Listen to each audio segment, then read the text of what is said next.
those products are actually now coming out. And I believe that the canopy beverages will be available in the US, I think this summer. So the pursuit of the beverage, the pursuit of the idea of presenting microdosing to people, the idea that, using weed is not about being couch locked.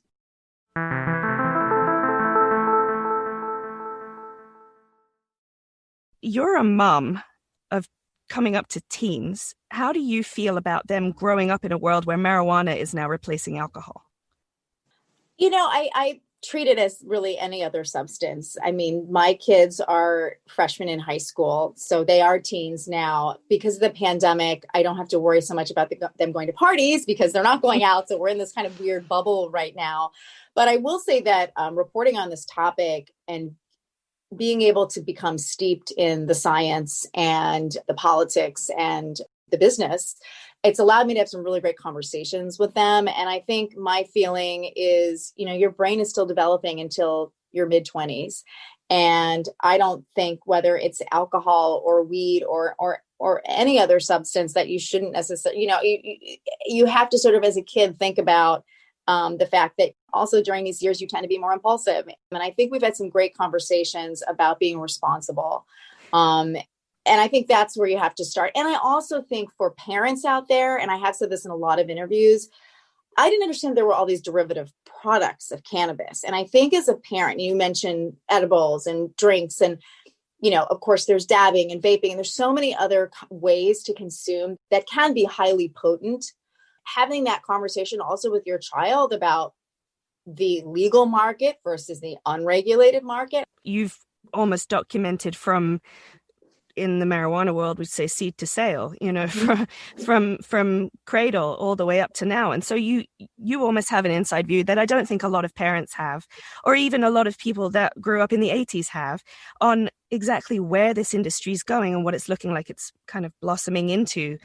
I think it's just very interesting to see how somebody like from your background, and you've never been a stoner and you're not interested in marijuana, but when the industry starts to bloom and you get interested in it, the amount that you learn about it and how much it changed your opinion on it and how you might, converse with your kids on it. I think that it's another reason to read up on books just like this.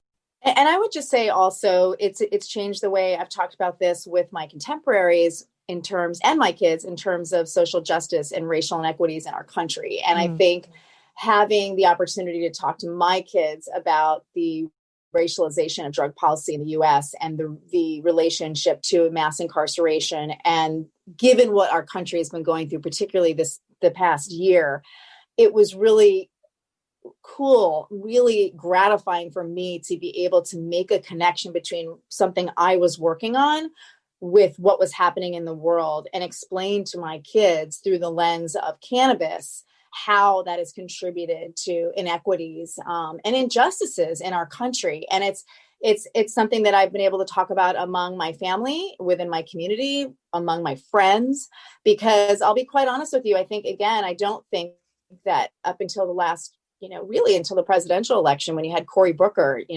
taking on Joe Biden on that stage and saying, what come on. Yeah. I think people weren't necessarily making the connection between the war on drugs and the major inequities that we have in this country. And if you just look at the history and you look at how brown and black people in our country have been disproportionately over-policed and arrested and convicted for these low-level crimes, I mean, it has had a major impact on communities and families. So I think that, I wasn't as aware I've always been very tuned into social justice, but I didn't understand the drug policy aspect of it before. And so it's been a real privilege for me to be able to talk about that, especially as I'm now continuing to do speaking engagements, but also just casually among my family and friends.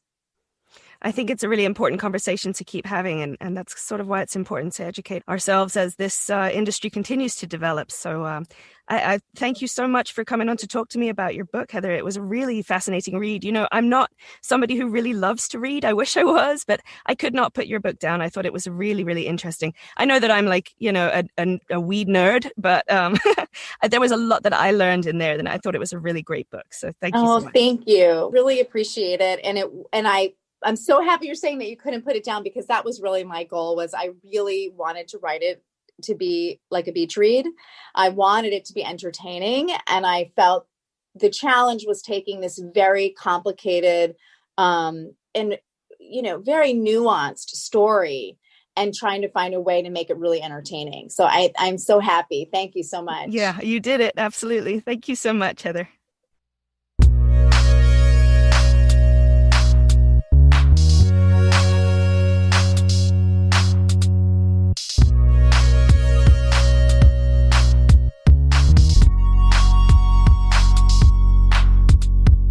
And now for your latest US cannabis news. The governor of Connecticut has been asking state agencies for feedback on a draft bill that could legalize recreational marijuana at the state level. Governor Ned Lamont said during his State of the State address that he would be working with Connecticut's legislature to hopefully get the bill to advance later this year. The first national-level cannabis reform bill of 2021 was filed in Congress last week by Republican Congressman Greg Steube of Florida. The legislation is the same one he entered last session, which is seeking to move marijuana on the list of controlled substances from a Schedule I drug to a Schedule III drug. On his final day in office, the last president granted advocates' pleas for clemency for 12 people with marijuana convictions on their records. Higher demand means higher prices, and that's exactly what's going on in Oregon's cannabis industry. According to Marijuana Business Daily, Oregon's overproduced cannabis supply has been gaining value since the pandemic began, and everyone started jonesing for a bone at the end of the day. Because over the course of 2020, Oregon raked in $1 billion in recreational cannabis sales, which is a 38% increase over its sales in 2019. And here in Massachusetts, we have 3 new cannabis control commissioners now in office, 2 of whom are women of color. And we've also got some back and forth arguing going on between the state's Cannabis Business Association and the Commonwealth Dispensary Association. This week, the Cannabis Business Association released a statement saying that it was very disappointed in the Commonwealth Dispensary Association, which filed a lawsuit earlier this month trying to stop the Commission's new regulations on delivery licenses. The Dispensary Association's lawsuit is claiming that it would be illegal to allow delivery licenses to only go to social equity applicants for the first 3 years. The Cannabis Business Association commented this week, saying it was disappointed to see wealthy cannabis companies trying to close the door on small entrepreneurs, especially people of color in Massachusetts. We'd love it if you could rate and review us wherever you're listening to us right now. Make sure you're keeping up with us on social media at Different Leaf, and I'm at Brit the British. Check us out at differentleaf.com, where you can get 4 issues of our gorgeous magazine for $20. And thanks as always to our brilliant producer, Andrea Maraskin, and thanks to Homebody for the music.